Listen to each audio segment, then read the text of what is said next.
There are people in a marriage who are always present even when they are never mentioned. Ghosts that live in the history between two people, never named, never acknowledged, but always somewhere in the room. Patrick Ryan was one of those people. And on a Sunday night in January, in a hospital waiting room in Hartford, Connecticut, he walked back into the room. My name is Mark Stevens. I am 40 years old, a regional sales director for a medical device company covering the New England territory. I have been married to Renata for 8 years. We live in West Hartford, in a house with too many rooms and not enough furniture, and a kitchen that she painted a particular shade of green that I thought was going to be a disaster, and turned out to be exactly right. I have driven more miles of New England highway than I could begin to estimate. I know every rest stop on I-91 by the quality of their coffee. I know how to read a room the moment I walk into it. It is the whole skill set of my job, and I am good at it. I did not read this room fast enough. Let me tell you about Renata before I tell you about that night, because her history is the whole architecture of this story. Without it, what happened is just a bad evening. With it, it is something that requires understanding rather than just describing. Renata is 38 years old. She grew up in West Hartford. Same as me. Different streets, same city, same instinct for which hardware store is better. Before she met me, she was with a man named Patrick Ryan for 4 years. Patrick was her first serious relationship, the kind that leaves a mark not because it was good, but because it was formative. He was charming and convincing, and over the course of those 4 years, serially unfaithful and emotionally controlling in the particular way of men who need to diminish the person closest to them in order to feel large. He cheated. He lied about it. He apologized. She forgave. He cheated again. The cycle lasted 4 years before she had enough of herself left to end it. She told me all of this within the first 6 months of us dating. She was honest about it. Completely. She said his name, described what he had done, described what it had cost her. I respected that honesty. I also, if I am being truthful with myself, filed Patrick Ryan away as a man who had hurt her badly enough that he could never be a threat. Because who goes back to the thing that broke them? I have since revised my understanding of that question. We got married in 2016. 8 good years, or years I believed were good, which is not always the same thing but is often close enough that you do not feel the distance. Now, January, a Sunday evening.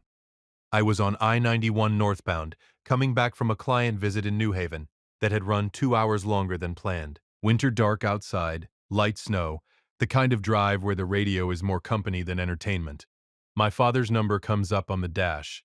Walter Stevens is 75 years old and spent 33 years teaching at Bulkley High School in Hartford. He is sharp, dry, constitutionally resistant to admitting discomfort, and has lived alone on Flatbush Avenue since my mother passed 7 years ago. He called to tell me his chest felt heavy and his breathing was off. I told him to call an ambulance immediately. He told me he was not calling an ambulance like some kind of invalid. I told him I would call one for him if he did not do it himself in the next 3 minutes. He called one. Hartford Hospital called me 40 minutes later. Acute pneumonia. He was stable and talking. And by talking, the nurse meant complaining, which I took as confirmation he was going to be fine. But they needed a family member to authorize the full treatment protocol, and no one had come yet. I called Renata immediately. "Babe, my dad's at Hartford Hospital," I said. "Pneumonia. I'm 40 minutes out. Can you get there and sign the authorization form so they don't have to wait for me?" "Of course," she said. "I'll leave right now. Drive carefully. The roads look icy." "Thank you. Tell him I'm on my way." I believed her completely. 8 years will do that to you. You stop questioning the unremarkable. What I did not know, what I had no reason to know, was that 15 minutes after she arrived at Hartford Hospital, she walked into the waiting area and came face to face with Patrick Ryan. Patrick's wife, Carol, had been admitted that same evening with a respiratory condition. He was in the waiting area, alone, scared in the way that frightened men sometimes look when they no longer have someone to perform composure for. And when Renata walked through those doors, he looked up and recognized her.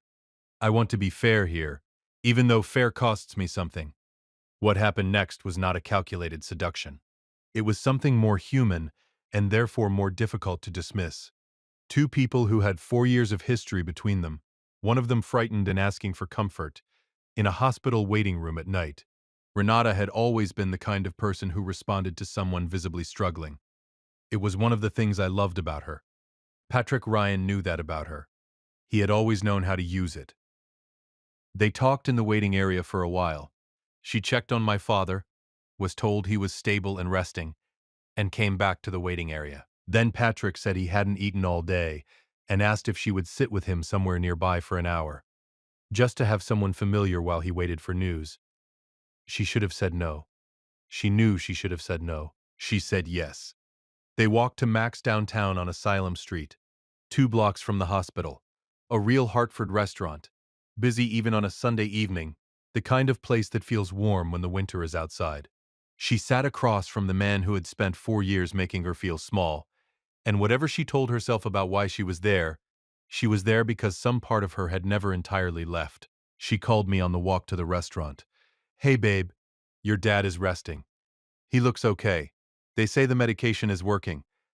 I'm going to grab something to eat nearby and then come back to check on him." "Thank you," I said. "I'm about 20 minutes out. Take your time. He's fine." I drove north through the snow. I thought about my father. I thought about getting there. I did not think about Patrick Ryan, because I had no reason to. I didn't know yet what I was driving toward. I didn't know that in a warm restaurant 2 blocks from the hospital, my wife was laughing at something a man was saying. A man whose name I knew, whose history with her I knew, and whose presence in her life I had spent 8 years believing was finished. Some things you trust because you have been given no reason not to. And then the reason arrives. Hartford Hospital's emergency entrance opens into fluorescent brightness that is the same at any hour, the specific institutional light of a building that never fully sleeps and never fully wakes. I walked in, gave my father's name, signed the authorization forms that should have been signed an hour earlier. Then I asked the nurse at the desk, Patricia Burns, head nurse, 3rd floor, a woman of 52, with the measured directness of someone who has delivered difficult information for 3 decades and has learned that the cleanest version is always the kindest, whether my wife had been here. I showed her the photo on my phone. Renata at a family dinner last summer, laughing at something my father said. Nurse Burns looked at it. Yes, she was here for a while this evening. She left, I would say about an hour ago. She was with a man. A pause. They mentioned getting something to eat nearby. I believe one of them said Max downtown. I stood at that desk and processed what that sentence contained. My wife had been here. She had left. She was at a restaurant 2 blocks away. With a man. "Thank you," I said. I went upstairs and looked in on my father.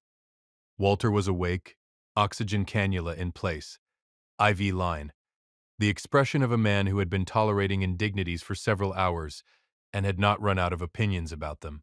He saw me and something in his face settled. "You made it." "I made it," I said. "How are you feeling?" Like I've been poked and measured and asked the same question 6 different times. That means they're being thorough. It means they think I can't remember what I said 10 minutes ago. "Can you?" He gave me the look he gave his students when they were being imprecise. My lungs are the issue, not my brain. I sat with him for a few minutes. Told him I would be back shortly. He told me not to hurry on his account and to bring him something from downstairs that wasn't hospital food, a request I told him I would consider and that he knew I would fulfill. Then I walked back down, out through the entrance and turned left on Seymour Street toward Asylum. Max Downtown is the kind of Hartford restaurant that fills up on Sunday evenings with people who know the food is good and the bar is comfortable. Warm light through the windows, the sound of a room in easy motion. I pushed open the door and stood in the entrance for a moment, letting my eyes adjust. I found them by the window. Renata.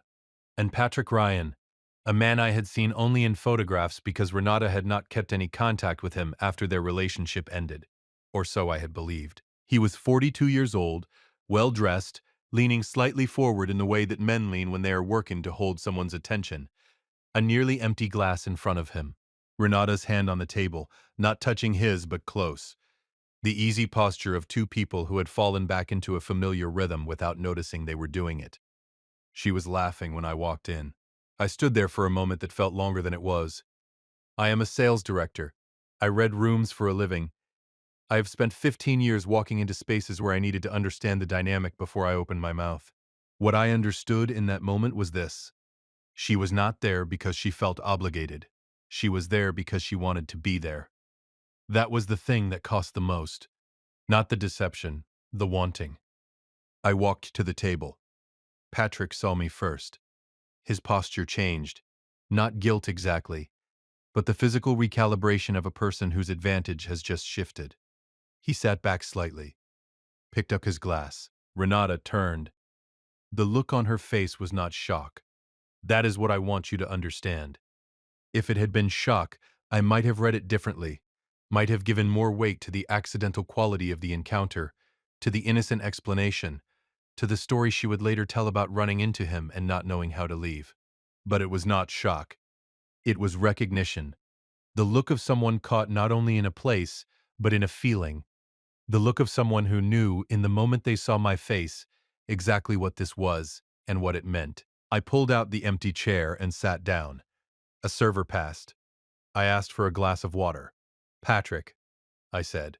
I looked at the man who had cheated on my wife and broken her and shaped her in ways she had never entirely undone. My father is upstairs at Hartford Hospital with pneumonia. He waited alone for a long time tonight before anyone from his family came to sit with him. I let that land. Your wife is probably upstairs too. Patrick said nothing. He had the expression of a man who has been outmaneuvered and is deciding whether to acknowledge it. I looked at Renata. We should talk, I said. Not here. Not tonight. But we will talk. The water arrived. I left it untouched on the table. I stood, put my coat back on, and walked out of Mac's downtown onto Asylum Street. The cold hit me, and I stood on the pavement for a moment, the restaurant noise fading behind me. Hartford was doing its winter thing, quiet, gray, unhurried. Then I walked back to the hospital, went upstairs, sat in the chair beside my father's bed for the rest of the night. Walter looked at me when I came in. He did not ask where I had been or what had happened. He looked at my face and read it with the precision of a man who spent 33 years reading the faces of young people who were trying to hide something, and then he handed me half of the crossword he had been working on. 7 across, he said. 8 letters. Something about trust. I looked at the clue. I wrote in the answer. We did not speak about anything important for the rest of the night.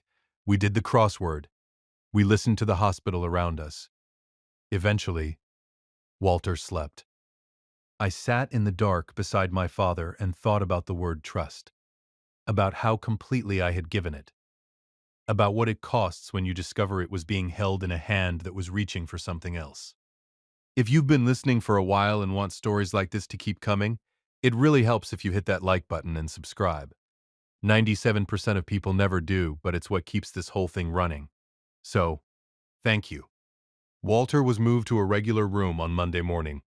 Dr. James Brown, his attending physician, thorough in the way of doctors who explain things twice and mean it both times, told me the pneumonia was responding to treatment and that with a week of in-hospital care and a careful recovery at home, Walter's prognosis was excellent.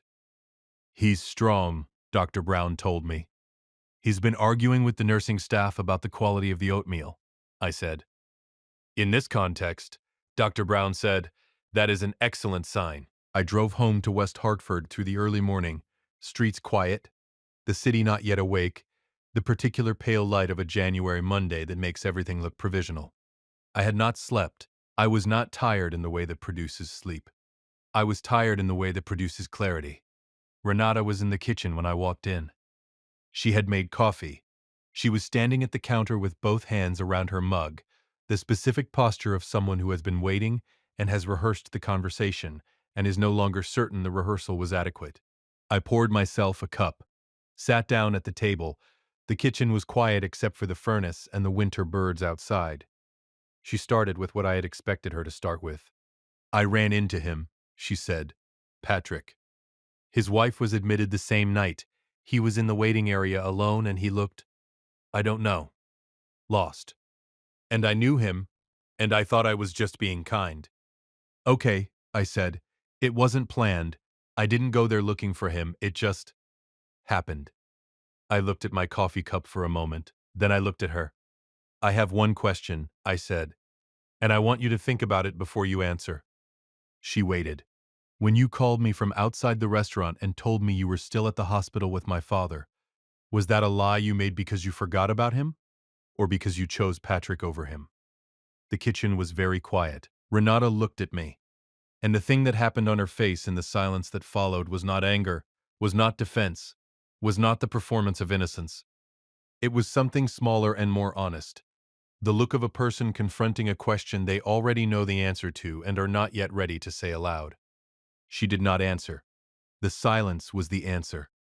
"I want to talk about something that matters beyond what happened to me, because this story is not just mine. There is a well-documented psychological pattern called trauma bonding, and one of its most painful expressions is the return to a person who caused significant harm." Renata had spent 4 years being diminished by Patrick Ryan. She had done the hard work of leaving him. She had rebuilt herself, met me, built a life that was by any observable measure better and safer and more honest than what she had left. And on a Sunday evening in a hospital waiting room, when he looked at her with the face of someone who needed her, she went. This is not a simple thing to judge. The psychology of it is documented and real. The person who hurt us deeply also knew us deeply, and that knowledge creates a pull that does not simply disappear because we chose to leave. Patrick Ryan had not changed. He had simply found the moment. And Renata, who had done everything right for 8 years, discovered that the wound he left was not as healed as she had believed. If you are in a marriage or a relationship and your partner has a person in their past who caused them serious harm, that history does not simply stop mattering. Have the honest conversation about it. Not as surveillance, not as control, but as the kind of honesty that long partnerships require. The thing you are not discussing is not the same as the thing that is not there. The second thing I want to say is about my father. Walter Stevens spent hours alone in a hospital without a family member present to authorize his treatment because his daughter-in-law was 2 blocks away at a restaurant. In Connecticut, as in most states, leaving a vulnerable adult in a medical emergency without ensuring their care is covered can carry legal weight. I chose not to pursue that avenue because Walter recovered and because adding legal complexity to an already damaged situation was not going to give me anything I wanted. What I will say is this. If you have a family member in a medical emergency, and you are the person who has agreed to be there, be there. No conversation, no coincidence, no old acquaintance is worth the hour you were not in that room. The third thing is about Patrick Ryan. Several weeks after that Sunday evening, I learned through Phil Garrett, who has a reliable network of Hartford mutual acquaintances, that Carol Ryan had found out what Patrick had done. He had left his admitted wife alone in the hospital for the evening to sit at a restaurant with an old girlfriend. Carol's family found out. The marriage, already fragile according to those who knew them, did not survive it. Patrick Ryan left one woman alone in a hospital to pursue another woman whose marriage he then helped damage. He is the stone that dropped into 2 families that January evening and sent ripples through both of them. I do not take satisfaction in Carol Ryan's situation. She did nothing wrong. She was in a hospital room alone while her husband was 2 blocks away, which is a specific kind of abandonment that I understood better than most people would. What I take from Patrick Ryan's story is simpler. Some people do not change. They wait for the right moment, find the right vulnerability, and do the same thing they have always done. The best thing Renata ever did was leave him in 2014. The worst thing she did was forget why she had. Walter came home on a Wednesday, 12 days after he was admitted. Beverly, the home health aide I arranged through the hospital's discharge planning service, arrived Thursday morning and had, within 48 hours, correctly identified the crossword puzzle as the most important variable in Walter's daily well-being and started doing them with him every morning. Walter pretended this was intrusive. He was clearly delighted. I visited on a Saturday morning in February, a few weeks after his discharge. The light was different by then, not the dead gray of January, but the tentative, provisional light of a Connecticut February that is not yet promising spring, but is at least considering the concept. Walter was at his kitchen table with his crossword and a cup of coffee. I sat across from him. He pushed the coffee toward me. I poured myself a cup from his pot. We sat for a while without speaking. The house on Flatbush Avenue was quiet in the way it is always quiet now. Not empty, but singular. The particular quiet of a person who has learned to occupy a space that was designed for more. Walter looked at me over the rim of his cup. You look better, I told him. I feel better. He set the cup down, looked at me with those 33 years of reading faces. You don't. I'm getting there, I said. He nodded once, not dismissively, with the particular weight of a man who has been through things and understands that getting there is its own kind of arriving. Eventually is good enough, he said. We did the crossword. The morning light moved across the kitchen table. Outside, Flatbush Avenue was quiet and cold, and entirely itself. Some things are worth driving through snow for. My father is one of them. I knew that before that Sunday evening. I know it more completely now. If you liked this story, join our community by hitting that like button and subscribing for more family-centered accounts like this.